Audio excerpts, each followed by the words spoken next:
All right, Steve, we got a lead from the 39%. Now what? Well, today's connected customer already has all the information. We got a lead. I'm telling you right now, it's an order. They are not looking for more information. Don't fall for that. Remember the communication lessons from earlier, right? The 5 call types. We have one goal throughout. We got a lead from the 39%. They selected our car and our dealership from among the millions of cars for sale and the thousands of dealerships online. They said to us when they submitted that lead, they said, hey, your vehicle has value and it's relevant to me, okay? And right now I'm looking for authenticity. They need us to be authentic. They need us to help them buy our vehicle. So we have one goal throughout. Yes, we've got an e-lead now. And every step of our process has just one goal. Our one goal right now is to reconnect, right? We've got to get them on the phone. We've got to go back and forth via email if that's their choice, or we've got to start texting or messaging them, okay? Our one goal right now is to drive a reconnection. So everything we do is dedicated to that reconnection, okay? We're not going to call and leave a voicemail that gives them all the information they need and says, come on down when you're ready, because they're not going to call us back. We're not going to get that reconnection. We need to treat every lead like it's an order, because it is. They ordered this car from us. So our goal is a reconnection. We need to be fast and we need to be first. There's a company called CraftJack. Their data shows that the dealer who responds first converts at a 238% higher rate. We also want to be persistent when we get these leads, right? I have one goal, drive a reconnection, because Velocify data shows us that it takes 6 attempts to reach 93% of prospects who are willing to reconnect with us. That's what this data shows here. So by the 6th call, I've reached 93% of the people who are willing to reconnect. But don't overdo this. Look at this data. After 9 calls, we've reached 97% of the people who are willing to reconnect. I'm telling you right now, there's almost zero ROI in making more than 9 call attempts to a new lead. I just saw an OEM's process, their 2017 process recently. This is an OEM spends a lot of money on digital. The process that they want their dealers to follow has phone calls on day 30, day 45, day 60, and day 90 after a lead came in. I'm telling you right now, and don't tell me about that one time you sold that guy after you called him after 60 days. These are people who haven't reconnected with us, who if we're following our process, we probably made 10 or 15 calls to already.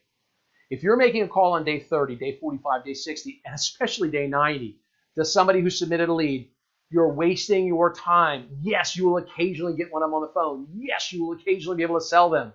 But work on the hot leads. Work on the leads that are still within their first 9 calls. Work on the leads that are under 2 weeks old. Then let your CRM take over. It is a waste of time to make those calls I just described. It is a waste of time, and there's no ROI in that. If you want to hire a third-party company to make those calls, do it. And pay them only on the sales that you make from those calls, because there's no ROI for your team to be doing that. All right, so since we know there's almost zero ROI making more than 9 call attempts on a new lead, let's make sure our processes are set up that way. Also, we need our emails and our text messages to be read. So let's stick to short text-only emails that focus on driving a phone call. Remember, we have one goal right now, it's reconnection. Also, any text that we send should be TCPA compliant, of course. All right, we've reconnected, Steve. We got him on the phone. Now what do? It's one goal. It's not hard to do when you have the one goal strategy.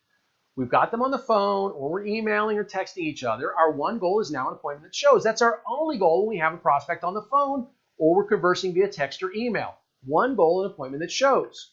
So it's not a tennis match. We don't need to let this be a tennis match. We have one strategy, one goal strategy, and that's an appointment that shows.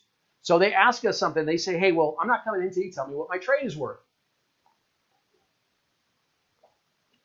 We can say something like, only a trade appraiser knows what your vehicle is worth, and it'd be irresponsible for a dealer to give you that information over the phone, sight unseen. However, I do have 2 appraisal times open with our appraiser this morning. I've got a 9:45 and a 10:15.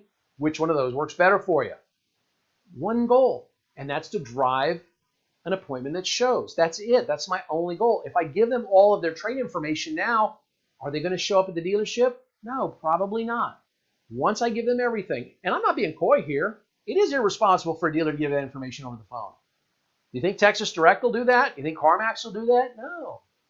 They require you to be in store because they know they're going to sell 0 cars to people that they give all the information to on the phone. Now, I'm not going to go through all the talk tracks. There's lots of free talk tracks available at stevestawning.com, Overcoming Objections on the Phone. Look for that series. It's a pretty solid series, if I do say so myself. And the price is right. It's 100% free.